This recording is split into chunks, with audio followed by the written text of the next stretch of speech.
A Musical Life with clarinetist Anthony McGill.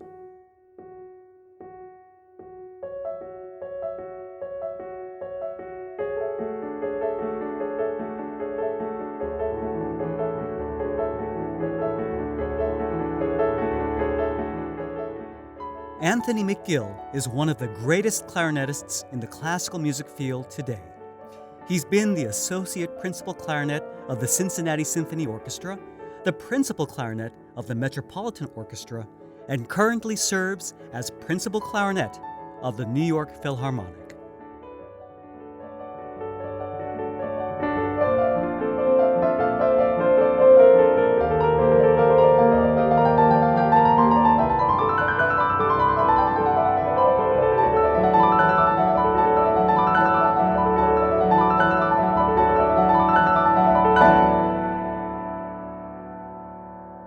Welcome to A Musical Life. I'm Hugh Sung. Several months ago, Anthony's older brother, Demarre McGill, was featured on this show. What an honor to have the opportunity to talk to Anthony, whom I've known since he was a student at the Curtis Institute of Music in Philadelphia. In addition to his remarkable achievements in the orchestral world and collaborations with some of the greatest classical musicians, Anthony performed with Itzhak Perlman, Yo-Yo Ma and Gabriela Montero at the inauguration of President Barack Obama back in 2009. On a slightly tangential note, Anthony was actually partially responsible for inspiring me to become a paperless musician and start a little company called AirTurn to create wireless page-turning pedals for reading digital sheet music hands-free. Anthony, thank you so much for taking the time after a very long day of auditions here at Curtis. Thank you so much for taking the time to extend your day to do this interview with me. Sure, of course. Thank you for having me. Oh my goodness, thank you for being here. Anyway, I feel terrible. I have to actually start off with an apology. I don't know if you remember this, but many years ago, while you were still a student actually at Curtis, you asked me to accompany you for an audition up in New York City. So I'm driving up the New Jersey Turnpike, and halfway up, I suddenly realized I had forgotten to bring your music. I called you from the highway. I just apologized. I felt terrible, and there was no way that I was going to make it in time. And I totally missed your audition, and I feel like I ruined your career at that point. And that incident, believe it or not, because of you, that inspired me to think about going completely paperless and converting my paper sheet music library into digital files that could be read on computers, like at that time, tablet PCs, and now, of course, we have the iPad. And that, in turn, inspired me to co-found the company AirTurn, which makes wireless page-turning pedals. Now, speaking of which, now I understand from a couple of desperate Facebook posts that you had, actually just last night or so, or a couple nights ago, that you were desperately searching for AirTurn pedals in Chicago, and we were looking for some sheet music reading app recommendations for the iPad. So tell me, what happened? Did you find some AirTurn pedals, and what was this for? Yeah, so I flew to Chicago just a few days ago for a concert, a premiere of a clarinet quintet, and I'd played the piece before, back in the fall, for the New York premiere. And there are no page turns in this music. So, and the piece is quite long. It's like 30, 35 minutes, something like that. And with really complex technical passages, a lot of fast notes and a lot of complexity. And well, how did you do this before if you didn't have an AirTurn back right. then? You were using paper music for the premiere, right? Yeah, I spent like an hour or two taping and cutting and pasting this thing together. And, so I lost that score. Oh, no. Yeah. And so I was searching frantically for it 2 days ago to find this thing. Couldn't find it. So I had to catch the flight to Chicago. So I found my iPad, and, I've played with more and more people that are using these. And I was like, I'm going to just figure out a way to do this, So I posted my first Facebook post about what music reading app one would use. Yeah. And I got a lot of recommendations. Mm-hmm. and I looked in my email, and it actually worked quite well. I didn't need to transfer. So that's when I got to Chicago. That's what I had. Okay. So we had the first rehearsal a couple nights ago, the night before the concert, and at that rehearsal, I had the iPad, but without any pedals to turn the page. So it's even worse because you have to. It wasn't as worse, but it was kind of worse because I did have to turn every single page. By tapping the screen with But your finger, it was right? still better than those pages because it turns it quicker than I would. Ah, interesting. So, but that was, of course, a hassle. And so I frantically posted on Facebook, I'm desperate for some pedals. And so, I found a way. I went to the store and I got some, and it worked out really well, for the performance. You actually went to a Guitar Center store, and I think I was the one that actually told you. Yes, you Guitar did. Centers. You did, especially because I was asking her, where do I go in Chicago for this? Yeah, And with your recommendation, I found them. Thank goodness they're actually available all around, Yeah. really pretty much around the world at this point. But in the United States, they're in almost all the Guitar Center stores. Yeah, it was a lifesaver, really. Glad I could help. And welcome to the brand new world of digital sheet music. Yeah, my first performance. It was a big one. Oh, my. And the performance went okay? Yeah. Oh, Yeah. thank goodness. Great. Dramatic digital premieres aside, for folks who are brand new to the world of classical clarinet music, I'm wondering which pieces would you recommend that they start to listen to help them fall in love with the sound of the instrument? Oh, there are a few pieces I would recommend. One of the pieces is the Mozart Clarinet Quintet. And this is an absolutely gorgeous piece. It might be one of the greatest masterpieces ever written for the instrument.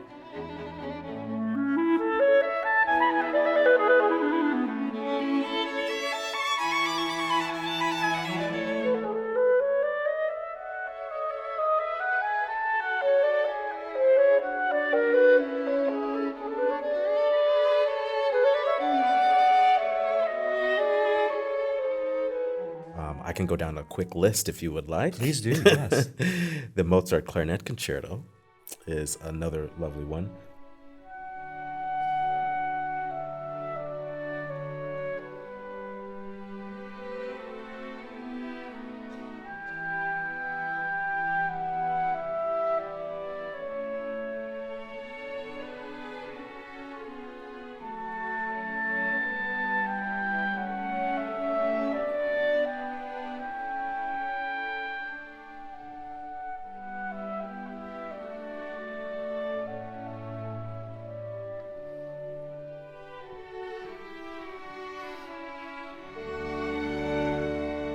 Brahms Clarinet Quintet. So this is with the quintets are with clarinet and four strings, and Four strings meaning like violin, violin, two violins, two violins, viola and cello, okay, and clarinet. and clarinet. And those are absolutely stunning pieces.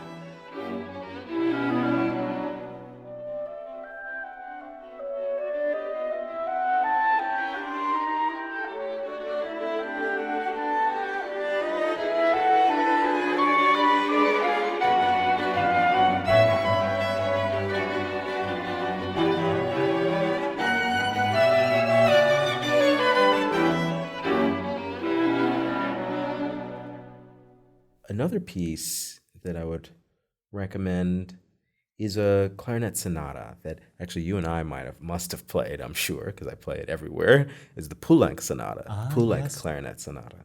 That's a really, really fun piece. Even if you're not familiar with Poulenc or clarinet and piano music, it's a beautiful piece, especially the second movement is really lovely.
Now, I understand that when you were in the fourth grade, you actually wanted to start to learn to play the saxophone, right? But you were told that it was too big for you, so your music teacher at the time showed you the clarinet instead and said that you could always switch back to the saxophone later.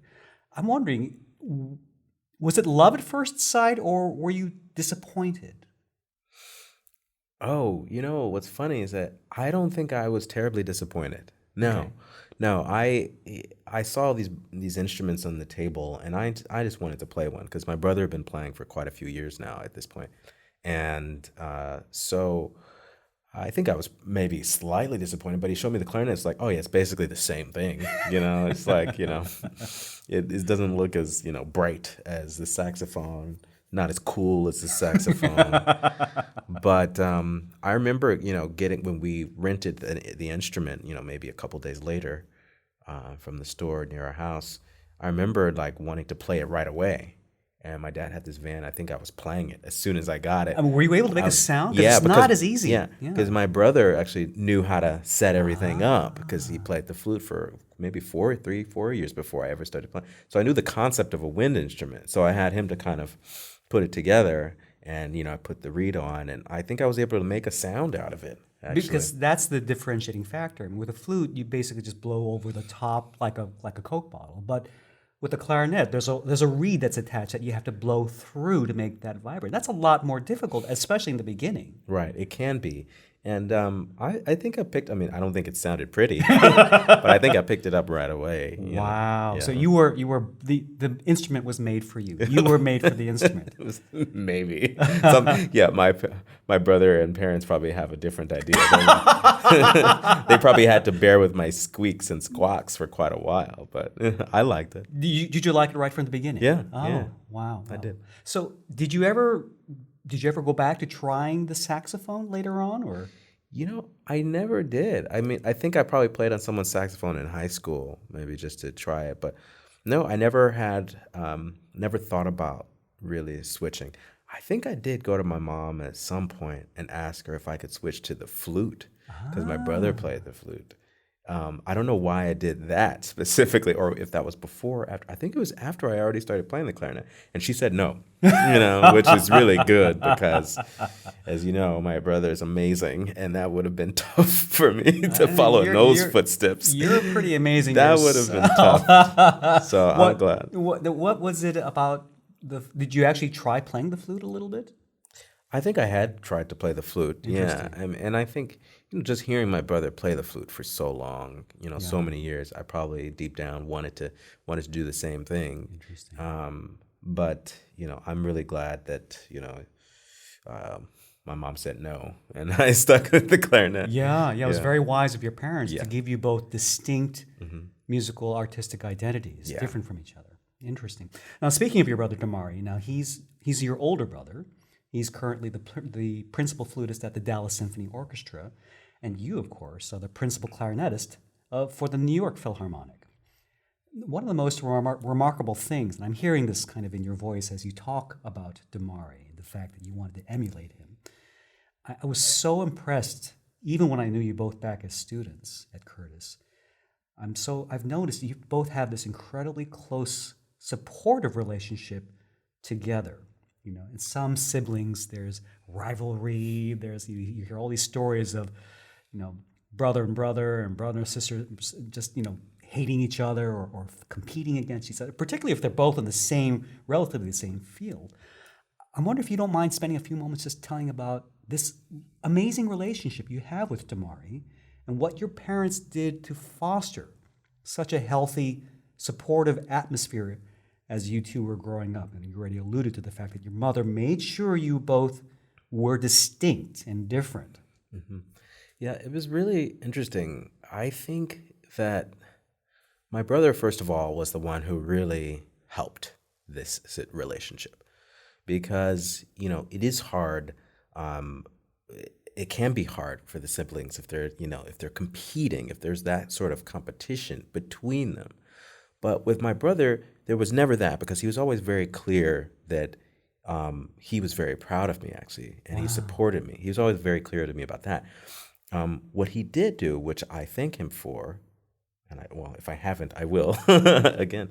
But he pushed me actually. He would support me, especially if people asked, how is your brother? And he was like, oh yeah, my little brother is really great. He's doing really well. But I remember in rehearsals and stuff, he would tell me the stuff he was learning, and he would teach me. And he would tell me, oh yeah, you should do this, or you shouldn't do this, or you should do this, based on all of the advanced study that he was getting. And I think that helped me more than anything else, actually. And so even though at times it was tough to hear that stuff when you're just, you're young and there was never any competition. There was only he was kind of a teacher figure for me for a lot of the important years in my study. And so maybe he doesn't know this, but, I would get a little bit, I wish I could be better. I wish I could be, like him. And I would see him winning these competitions, and it drove me forward because I would have people come to me, you're following your brother's footsteps, and I hadn't won anything, or I wasn't winning the competitions like he was because I was so much younger. But I saw all the stuff he was doing, and you know what? I wanted it. I wanted it like him. So it wasn't competition because I was so much younger and so much worse than him. But especially growing up, in the early years of me playing, I wanted all the accolades and success and stuff he was having in Chicago. I totally wanted that. And, I think it made me work harder, not to try. We would never be in the same competitions together, not to try to beat my brother, but, just because I wanted to be like him, and I wanted to do the things he was doing. I wanted to go to Curtis because of him. I wanted to win whatever competition because of him. And so it really drove me, put a fire under me. Wow. Big time. Yeah. You're bringing back a memory that I had. I remember when Demarre was a student before you entered, because he was older. He was studying with Julius Baker. And I remember it was the year that you were getting ready to audition.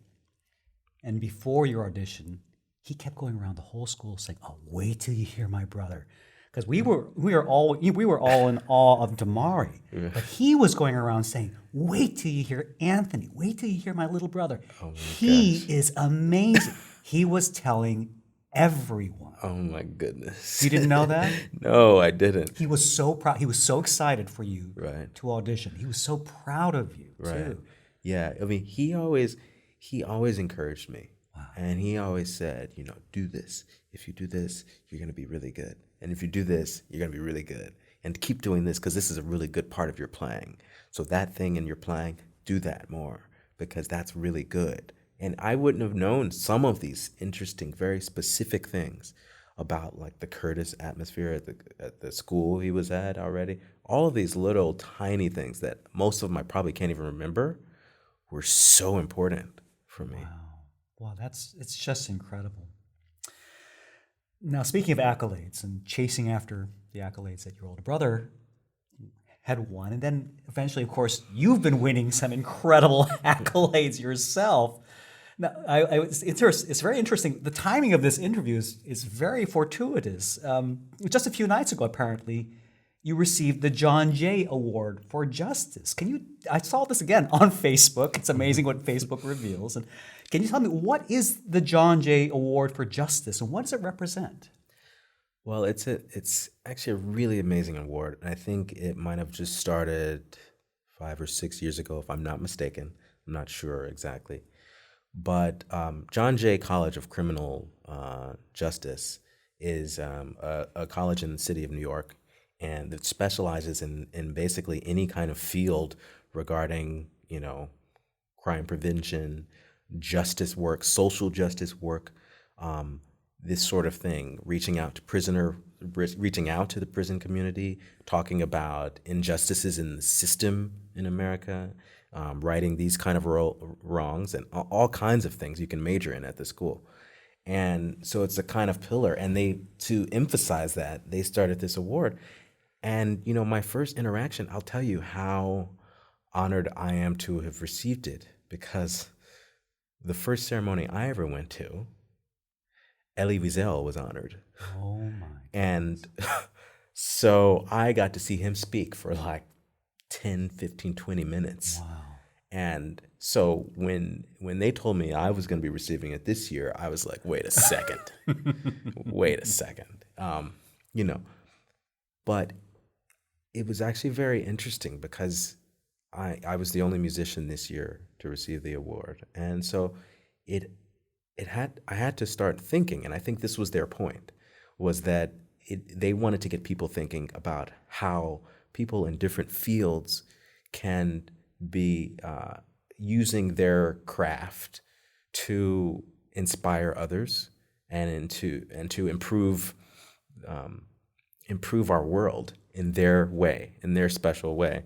And so, that's kind of why they told me they were giving it to me, is that my work as a musician, especially as a young Black musician in classical music, and what I've achieved in my career and what I do in my spare time, which sometimes involves going out into communities and reaching out to kids that were just like me, that were from communities that are either underprivileged or underrepresented in the classical music field, and working with them and talking with them and spending time with them, and all kind of outside of my normal job with the Philharmonic. And the Philharmonic is doing a lot of new and awesome work in that direction as well. Mm. And so they honored me with this award to kind of say, look, look what is possible in the world. Look what this is, this young man has done. And so I happily accepted this wonderful, wonderful award.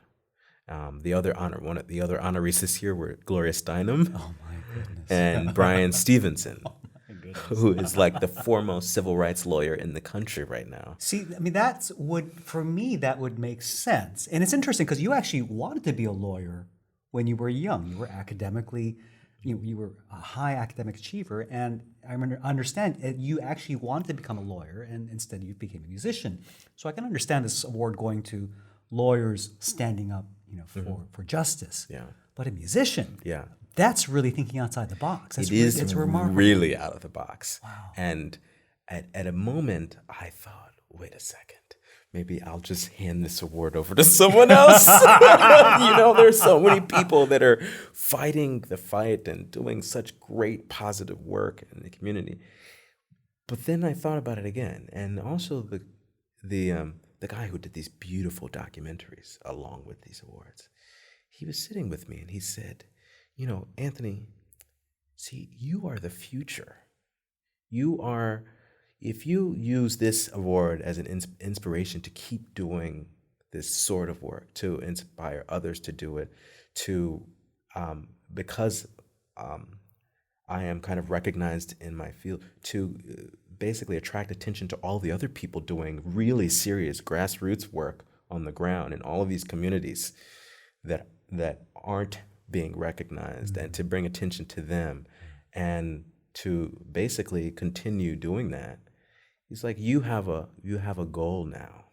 You have a goal to continue doing that stuff, to continue bringing a voice to people that don't have a voice, to continue to use your music to change lives, to inspire others to be able to achieve their dreams, and to basically change the way the system works, and give people hope. So I'm going to take the challenge, because it's awesome.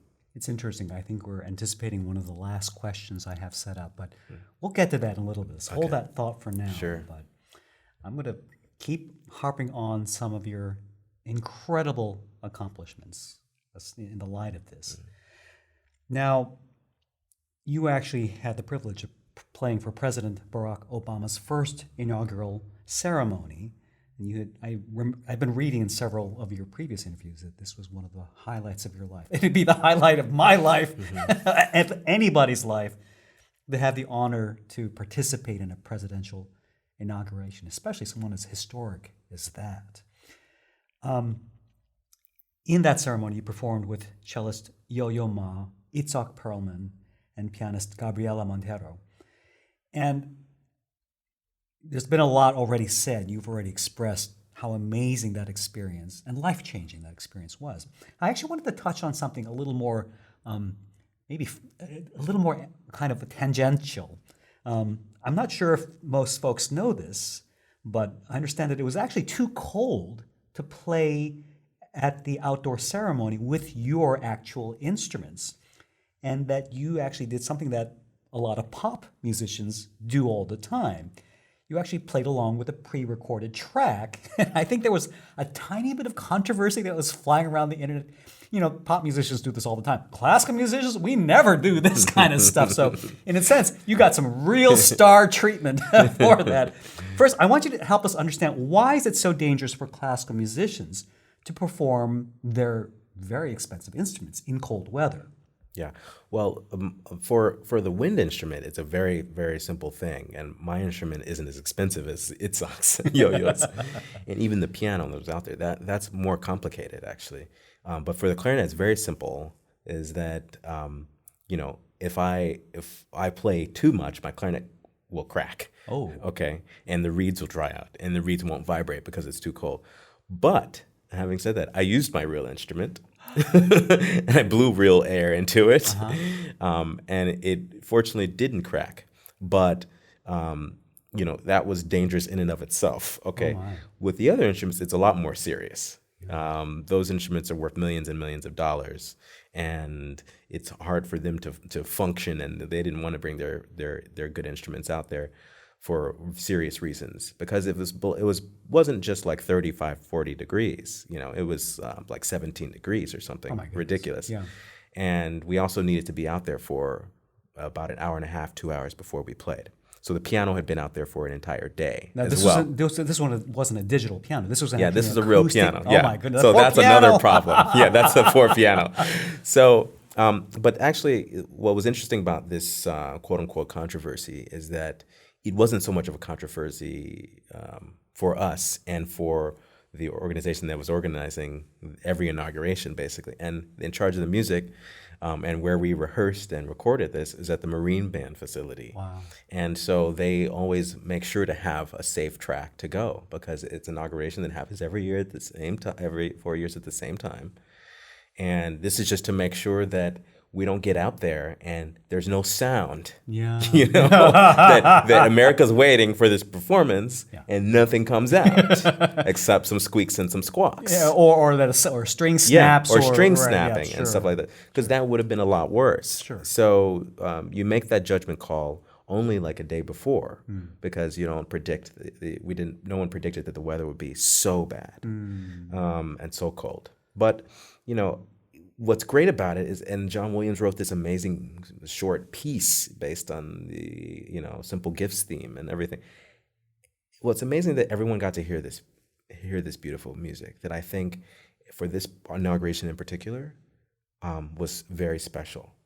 And so this is something that happens at Super Bowls. It happens at all these outdoor things, and the instruments work better. So we played along and did our best. I did my best to make a sound out of the instrument. But I'm really glad no one heard that particular sound, because the reed was like completely frozen. My fingers were completely frozen. But I'm so happy. First of all, people got to hear the music, that we played, and that we were able to sit right where we did, that they didn't put us in a room, miles and miles away, because they didn't want us in the Capitol. The security was super, we were waiting back there. But if we had cameras in some room somewhere in some hall and they piped it in, I don't think that would have been as great of an experience. That wouldn't have been a life-changing moment. Sitting up there, playing as much as I could with Yo-Yo and Itzhak and Gabriela was the highlight of my career. And being able to see the president get sworn in and all of the politicians and dignitaries right below us, and then to see 1 million people in front of us, that's what our seat was. And so I would do it again every single year if it meant that I was going to be able to experience history and be a part of that ceremony. And contribute. Yeah. Really, in such a visceral way. You touched history. You contributed to history. Yeah. It's remarkable. Well, thank you so much for sharing that little bit of kind of the backstage story. Right. But nevertheless, it doesn't take away from the incredible import of the moment. What a privilege to participate in that. Now, many musicians just dream of winning one orchestra job. And you've actually held several principal and associate principal positions in some of the world's greatest orchestras, namely the Metropolitan Opera Orchestra and the Cincinnati Symphony Orchestra. And now, of course, you're the principal clarinetist of the New York Philharmonic. But before your incredible winning streak, you actually had auditioned for several other orchestras, some of them while you were still a student at Curtis. What I'm wondering is, can you share some of the lessons that you learned from those early auditions that helped you prepare for the positions that you eventually won? Yeah, I had a few experiences while I was still, in school auditioning for a few orchestras that really helped shape just not how I performed, but how I prepared, which is actually more important in auditions because, like you said, it's so difficult to win a job because there's so many people that are qualified for these positions that what I learned was which process works really well, how that process works. And one of the things I learned early on is that the amount of preparation you do is supremely important, but also how you prepare. So that means doing mock auditions and playing the repertoire, the pieces for people, for friends, lots of times. So you get into the process mentally of having done an audition many more times than you've had. So the number of auditions I've had isn't as many as some people. Some people audition 50 times for different orchestras. Sure. But I've done those auditions kind of on my own, like fake ones. And I've also gone to auditions and just lost and not played well. And that really taught me that in the long run, it's not about exactly what happens after the audition, about the outcome. It really is about the process.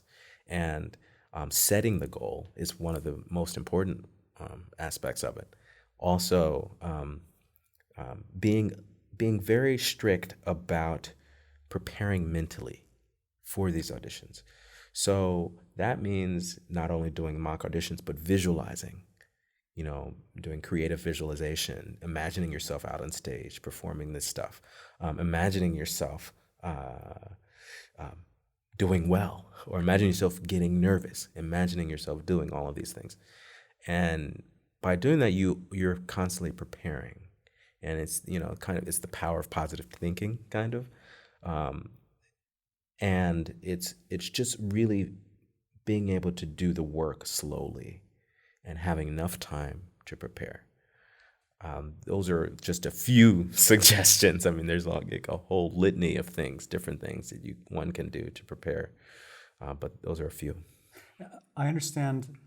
I think I've read in one of your other interviews that you've also had an interest in psychology. Mm-hmm. And I'm wondering if there are any books in particular that inspired you to go through this mental process of pre-visualization, of simulation and projecting yourself and projecting positive outcomes. It sounds very much like some of the psychological self-help books that I've heard in business to help improve and achieve goals. Are there particular books that inspired you to think along those lines? Yes.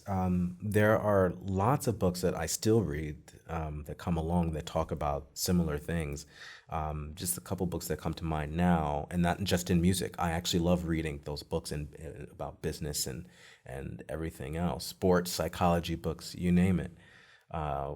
One of the books I like, it talks about audition preparation and kind of having goal words to go with each musical excerpt that you play. The books by Don Green, all of the books by Don Green. He was a former sports psychologist that started working with students at Juilliard. Oh, really? Called Audition Success is one of them. Huh. Performance Success is another, and there might be a couple more. There's the famous book, The Inner Game of Tennis. By someone else. I don't know. There's another book called The Inner Game of Music, which is also similar to the inner game of tennis. There There are so many that you can basically just go on Amazon and buy one, and all the recommended books for psychology and positive thinking and power of positive thinking, all of these things, just read them all. That's what I would recommend, is that there's something about reading the books and then trying to apply just even a couple of the things, but even just the process of reading them makes you improve, so even just any self-help book, even if you don't understand the process necessarily or go through every single test or worksheet that they ask you to do, just the process of reading a book designed to help you to achieve something, I think helps you to achieve because you're learning. And learning is like you just absorb it and it's in you, and then you go about your life. Because some people would read some of the books and say, well, I don't really want to go through all of that. That's not me and whatever. But I think the process of being curious about how people achieve or how people succeed in sports, finance, business, you name it, music, helps you to gather that information to make it a part of who you are without even using the same specific tactics.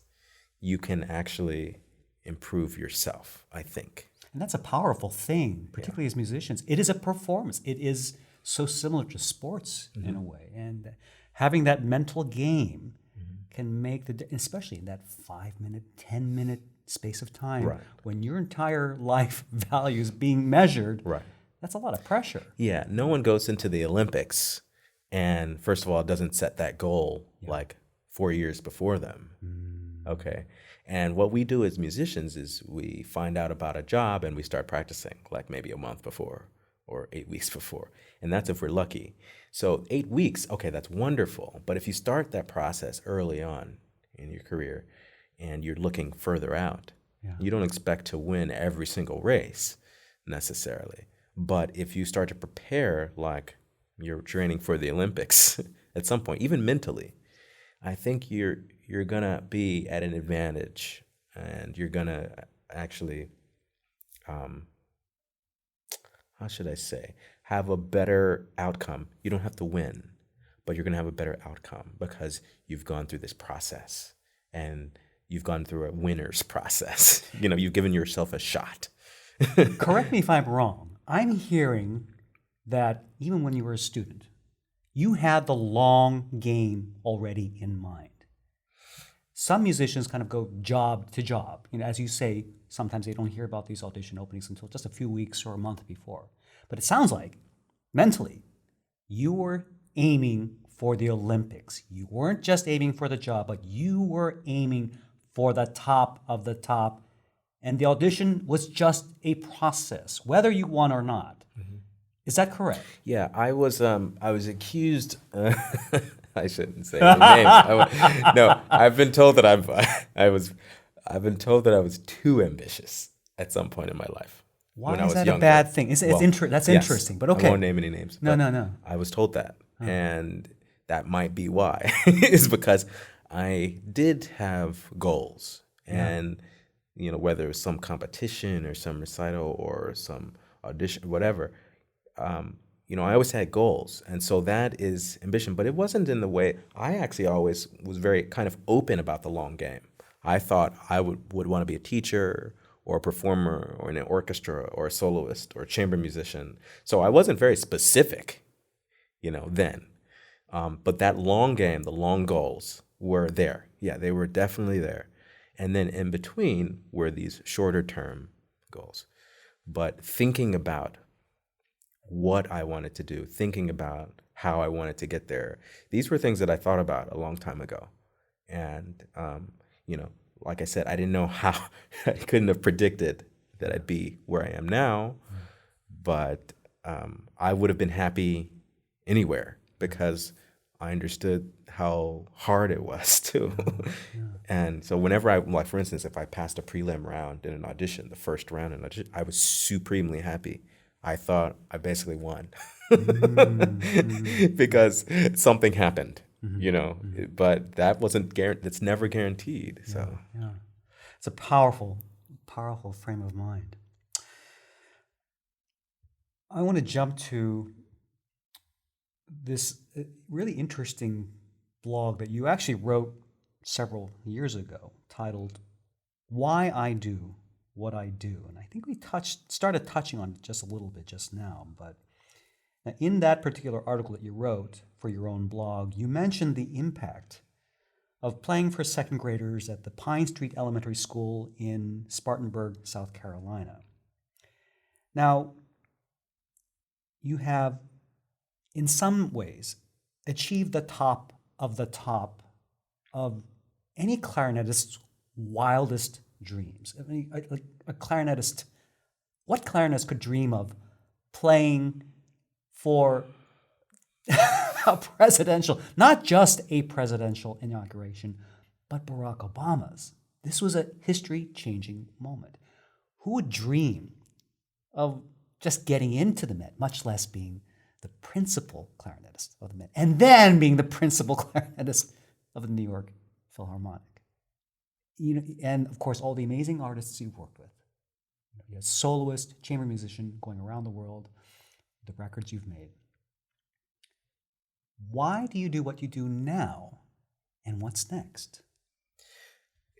I think it's it's a great question, because I think it's something that we must always think about.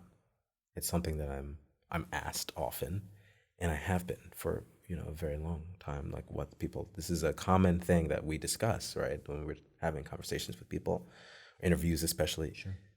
Like, what's next? And what's interesting is that I can kind of scan back over the last 10, 15 years, and it's pretty much always been the same answer. And that's because I love music so much that when I get to perform and I get to play and I get to meet like those kids in Spartanburg, then I know that this is what I'm here for. This is what my life is about. And that's being involved in music. It's loving music. It's sharing music in whatever way I can. It's being able to listen to music is such a joy for me. And when I'm in those performances or in those situations with kids, or I'm teaching a lesson to some college-age students that are more advanced, and I have this moment where we're talking about something and we're sharing something and we're sharing this beautiful energy. That beautiful energy, that positive thing that I feel, and we get chills talking about it and thinking about it, that's the moment that I know that I'm doing the thing I should be doing. And life is about, for me, doing things so I find more of those moments, so I experience those things, because that is a life for me that is fulfilled. So if there's a performance that I'm in, the Philharmonic or the Met or Cincinnati or in college or in high school, at Interlochen or on tour with Chicago Youth Symphony, and I feel this moment of kind of, what did I call it? Beautiful energy, or ecstasy, or fulfillment. I've had those experiences throughout my life. And it's kind of like a search for what that is. And you can find them in places you never thought they were. But for me, it always has something to do with music and with relationships and things like that. And so what's next is always a simple answer, simpler than that, and that is to keep doing what I'm doing. So basically, I always say to keep living, to keep performing in a way. Even it's not just playing the clarinet, but living your life is kind of a performance. And finding those moments and that beautiful energy wherever it comes up, wherever it crops up, is what I live for. So I never say, okay, I want to do this specifically, or I would say I'd like to do more of this, or like to do more of that, like to play in more orchestras, or like to play more solos or more chamber music. I've always said that. But what's next? I think it could go in many different directions, I suppose. And as long as I keep having those experiences that I really cherish, whether we talked a little bit about this before, and this John Jay Award is inspiring me to do Yes. more of this. But if there's a way I can, look to those kids that are like me, that were like me 20 years ago Yes. only, or even 15, 10, I teach a ton. Yeah. So that helps. But those kids are more my age. But, thinking about kids that come from communities like I did, to be able to reach kids that are different, that look like me, that are from communities where they don't get very much access to classical music, and to give other people hope to be able to use their imaginations to try to be lucky enough to do like I did, which is to do something I was really passionate about and to be successful at it, but also to experience that process. Like, what does that look like? What does it look like for somebody to set a dream or set a goal, and how does that process work? To give other kids that, society has given up on, to let them know that they don't need to give up on themselves, and to know that they have a real power to affect change in their own lives. So if I do more work like that, if I continue performing and getting these peak moments of music making, and yet still transfer that and help others and inspire others, that's great. That's kind of what's next. It's like to keep doing and keep living and keep enjoying. Because also, if you're not enjoying it, then there's a problem there too. And you're not going to be able to share it with everybody, the real beauty of it. That's an incredible place to be be doing what you truly love, and to simply have the goal of doing more of it, if I'm hearing you correctly. Yeah. And to find other ways to help other people experience what you're experiencing. Anthony, thank you so much. It's been wonderful getting to know you on kind of a deeper level. We've kind of knew each other peripherally, here at Curtis, but to be able to spend some time like this and just to get to know you this way has been such a privilege for me. Thank you so much for taking the time. Thank you so much. It's such a pleasure. And it's been so thrilling just to see all that you've achieved, and I know your parents and Demarre must be extraordinarily proud of you. I'm so lucky to have them, and thank you so much for inviting me to talk with you. Oh, I'll have to have you back again. Yeah.